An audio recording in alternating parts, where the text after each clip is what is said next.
पिछवाड़े कुर्ते बैठे पिछवाड़े कुर्ते बैठे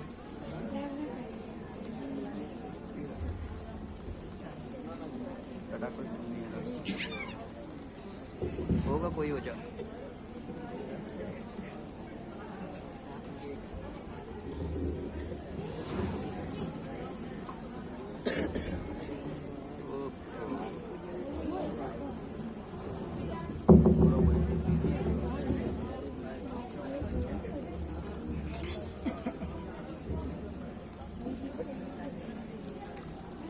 अस्सलामु अलैकुम वरहमतुल्लाहि वबरकातुहू। वालेकुम अस्सलाम वरहमतुल्लाहि वबरकातुहू। अल्हम्दुलिल्लाह नहमदुहु व नस्तईनुहु व नस्तगफिरुहु व नु'मिनु बिही व नतवक्कलु अलैहि